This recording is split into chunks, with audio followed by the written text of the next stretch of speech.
SCO शिखर सम्मेलन के दौरान बेल्ट एंड रोड इनिशिएटिव परियोजना का भारत ने विरोध जताया है। प्रधानमंत्री मोदी ने इस महत्वाकांक्षी परियोजना को लेकर बीजिंग पर निशाना साधते हुए कहा कि संपर्क परियोजनाएं महत्वपूर्ण हैं, लेकिन अन्य देशों की संप्रभुता और क्षेत्रीय अखंडता का सम्मान करना भी उतना ही महत्वपूर्ण है। शिखर सम्मेलन में प्रधानमंत्री मोदी ने जो कुछ भी कहा, उसने एक तरफ दुनिया भर की नजरें अपनी तरफ खींच ली तो दूसरी तरफ चीन में हलचल तेज कर दी। चीन के महत्वपूर्ण BRI प्रोजेक्ट पर भारत ने अपना रुख साफ स्पष्ट कर दिया और तमाम देशों से हटकर अपना एक अलग मत रखा है। बता दें कि शिखर सम्मेलन में प्रधानमंत्री मोदी ने कहा कि किसी भी क्षेत्र की प्रगति के लिए मजबूत संपर्क महत्वपूर्ण है। बेहतर कनेक्टिविटी न केवल आपसी व्यापार को बढ़ावा देती है, बल्कि आपसी विश्वास को भी बढ़ावा देती है। हालांकि इन प्रयासों में एससीओ चार्टर के बुनियादी सिद्धांतों को बनाए रखना बहुत जरूरी है। विशेष रूप से सदस्य देशों की संप्रभुता और क्षेत्रीय अखंडता का सम्मान करना जरूरी है। चीन,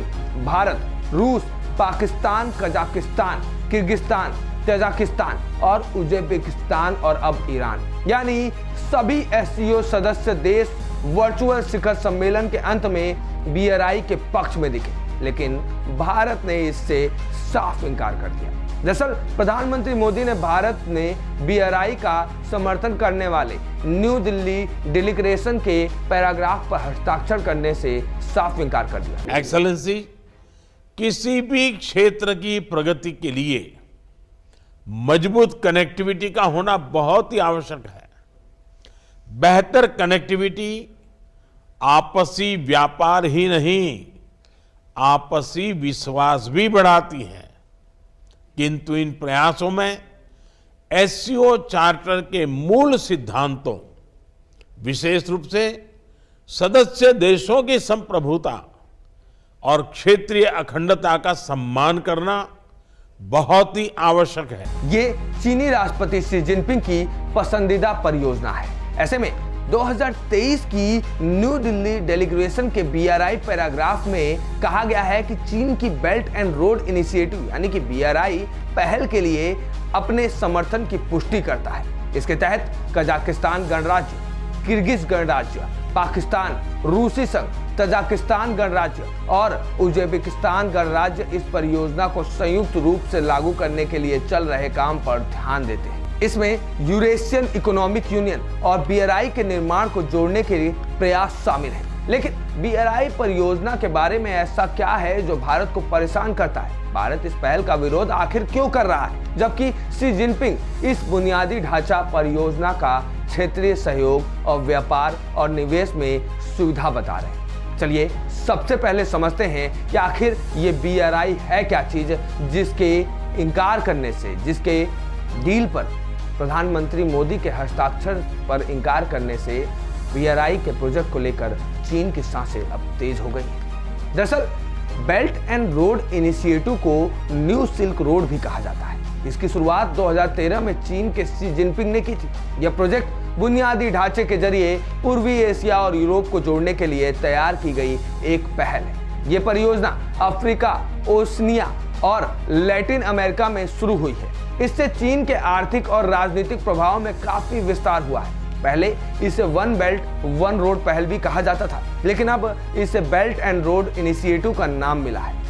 यूरोपीय बैंक के अनुसार BRI में भूमि मार्ग और समुद्री मार्ग शामिल है। भूमि मार्ग चीन को दक्षिण पूर्व एशिया, दक्षिण एशिया, मध्य एशिया, रूस और यूरोप से जोड़ता है और बाद में चीन के तटीय क्षेत्रों को दक्षिण पूर्व और दक्षिण एशिया, दक्षिण प्रशांत, पश्चिम एशिया, पूर्वी अफ्रीका और यूरोप से जोड़ता है। अब सवाल ये उठता है कि आखिर इस मेगा परियोजना में लागत कितनी है? द गार्जियन में छपी 2018 की एक रिपोर्ट में इस परियोजना की लागत 1 ट्रिलियन से ज्यादा आंकी गई थी। हालांकि अलग अलग अनुमान हैं कि आज तक इस पर कितना पैसा खर्च किया गया है। एक विश्लेषण से पता चलता है कि चीन ने इस पहल के लिए अब तक 210 अरब डॉलर से ज्यादा का निवेश किया है, जो एशिया में किसी भी परियोजना में निवेश की गई योजना में सबसे ज्यादा है। बेल्ट एंड रोड का मतलब यह भी है कि चीनी कंपनियां दुनिया भर में निर्माण कार्य में लगी हुई हैं। यह ध्यान रखना बेहद महत्वपूर्ण है कि BRI शी जिनपिंग की बहुत ही पसंदीदा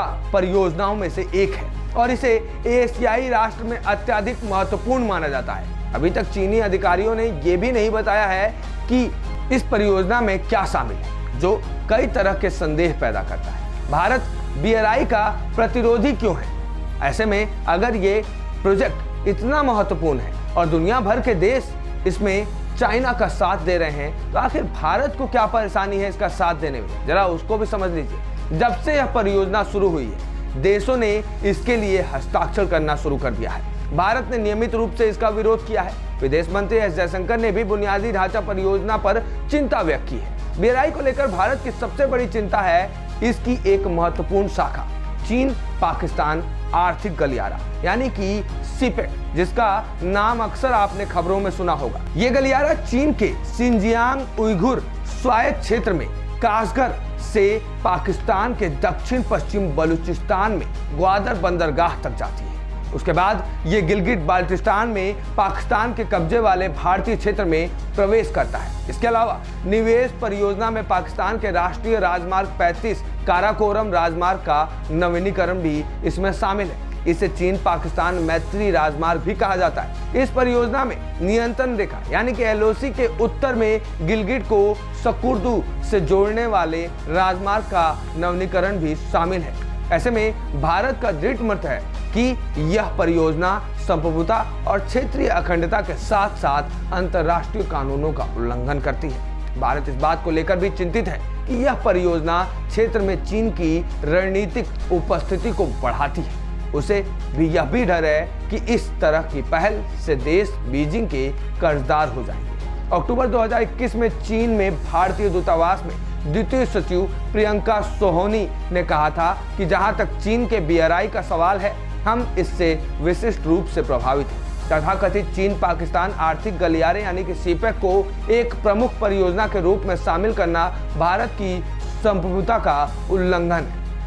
ऐसे में पिछले साल विदेश मंत्रालय के प्रवक्ता अरिंदम बागची ने भी कहा था कि हमने सीपेक परियोजनाओं में तीसरे देशों की प्रस्तावित भागीदारी को प्रोत्साहित करने पर रिपोर्ट देखी है। किसी भी पार्टी द्वारा इस तरह की कोई भी कार्रवाई सीधे तौर पर भारत की संप्रभुता और क्षेत्रीय अखंडता का उल्लंघन करती है। नवंबर 2022 में विदेश मंत्री एस जयशंकर ने चीन के तत्कालीन प्रधानमंत्री ली क्विंग के मेजबानी में SCO की डिजिटल बैठक में परियोजना पर भारत की असहमति जताई थी। उन्होंने तब कहा था कि कनेक्टिविटी परियोजना को सदस्य राज्यों की संप्रभुता और क्षेत्रीय अखंडता का सम्मान करना चाहिए और अंतर्राष्ट्रीय कानून का सम्मान करना चाहिए। पड़ोसी श्रीलंका में चीन प्रायोजित बुनियादी ढांचे का विकास किया गया। बुनियादी ढांचा परियोजना ने श्रीलंका को चीन के लगभग $8 बिलियन के कर्ज से दबा दिया। श्रीलंका अपने बकाये का भुगतान नहीं कर सकता, इसलिए उसने हम्बनटोटा बंदरगाह परियोजना के लिए ऋण फॉर इक्विटी स्वैप पर बातचीत की है। सिर्फ श्रीलंका ही नहीं, चीन ने ऐसे ही 147 से ज्यादा देशों के साथ अपने वित्तीय और राजनीतिक प्रभाव का फायदा उठाने की पहल में लगभग $1 ट्रिलियन का निवेश किया है। कम आय वाले देशों की आर्थिक स्थिति गंभीर है और इस परियोजना के बाद बदतर होने की कगार पर है।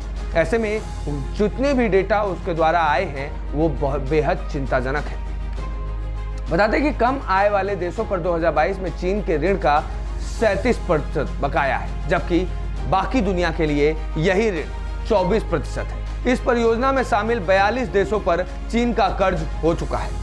एड डेटा और BRI के आंकड़ों के अनुसार सड़क, रेल, बंदरगाह, भूमि, बुनियादी ढांचे के वित्त पोषण के लिए चीनी वैश्विक परियोजनाएं इसमें शामिल सभी देशों के लिए ऋण का एक प्रमुख स्रोत रही है। इसमें पाकिस्तान 77.3 अरब डॉलर के ऋण के साथ सबसे आगे है। इसके बाद अंगोला जिसका ऋण 36.3 अरब डॉलर, इथियोपिया जिसका ऋण 7.9 अरब डॉलर, केन्या 7.4 अरब डॉलर और श्रीलंका 7 अरब डॉलर का कर्जदार है।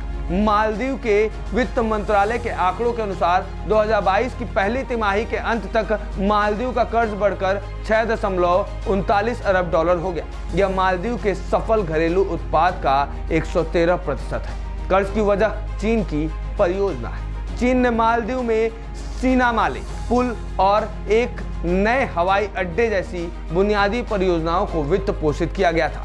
बांग्लादेश पर बीजिंग के कुल विदेशी ऋण का 6% बकाया है, यानी लगभग $4 बिलियन का कर्ज है। ढाका अब IMF से 4.5 अरब डॉलर के पैकेज की मांग कर रहा है। जिबूती और अंगोला पर भी कुछ ऐसा ही बोझ है। क्योंकि ऋण सकल राष्ट्रीय आय यानी कि जीएनआई के 40% से ज्यादा है। लाओस और मालदीव दोनों पर जीएनआई यानी कि ग्रॉस नेशनल इनकम का 30% ऋण बोझ है।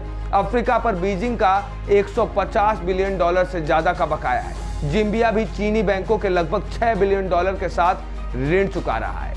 अपारदर्शी वित्त पोषण शैली बनी है कर्ज की वजह। यहाँ पाकिस्तान, श्रीलंका और बांग्लादेश आईएमएफ से राहत की मांग कर रहे हैं। चीन की बेल्ट एंड रोड परियोजना में अपारदर्शी वित्त पोषण शैली अपनाई गई है। इस वजह से कम 10 कम आय वाले देशों में ऋण ज्यादा हो गया है। बता दें कि पिछली श्रीलंकाई सरकार चीन की तरफ ज्यादा झुकी हुई थी, वो भारत के खिलाफ थी। श्रीलंका में सरकार बदली जो भारत को लेकर थोड़ा नर्म है। अब बीजिंग ने आईएमएफ और पेरिस क्लब दोनों का हवाला देकर ऋण चुकौती पर 10 साल की रोक पर हस्ताक्षर करने से साफ इनकार कर दिया है और चीनी एक्जिम बैंक केवल 2 साल की मोहलत की पेशकश कर रहा है। इसका प्रतिरोध श्रीलंका में अभी भी हो रहा है। पाकिस्तान के साथ भी कुछ ऐसा ही हाल है। अधिकांश बीआरआई अनुबंधों को जनता से गुप्त रखा गया ताकि चीनी बैंकों से बिजली, सड़क, बंदरगाह, बुनियादी ढांचे के वित्त पोषण में उच्च ब्याज दरों का खुलासा ना हो सके। ऐसे में हमारे इस पूरे रिपोर्ट से आप समझ गए होंगे कि आखिर चीन का ये बीआरआई प्रोजेक्ट क्या है। चीन का ये बीआरआई प्रोजेक्ट कोई भी ऐसा प्रोजेक्ट नहीं है जो किसी देश को फायदा दे। सिर्फ चीन को छोड़कर कोई किसी भी देश का इसको फायदा नहीं होगा। उल्टा चीन अपने इस प्रोजेक्ट के द्वारा दूसरे छोटे मोटे देशों पर कर्ज का जाल डालता है और उनको अपने कर्ज के जाल में फंसा लेता है और आने वाले समय पर उन पर कब्जा कर लेता है। ऐसे में भारत के लिए ये प्रोजेक्ट बहुत ही मुसीबत का कारण बन सकता है, क्योंकि भारत अगर इस प्रोजेक्ट में चीन का साथ देता है तो कहीं ना कहीं भारत के आसपास वाले इलाकों में भी चीन का दबदबा बढ़ जाएगा, जिसकी वजह से आने वाले समय में एलओसी पर इसका एक बड़ा प्रभाव देखने को मिलेगा। इसी वजह से भारत लगातार चीन के इस प्रोजेक्ट का विरोध कर रहा है। न्यूज़ टुडे से विश्वेश तिवारी की रिपोर्ट।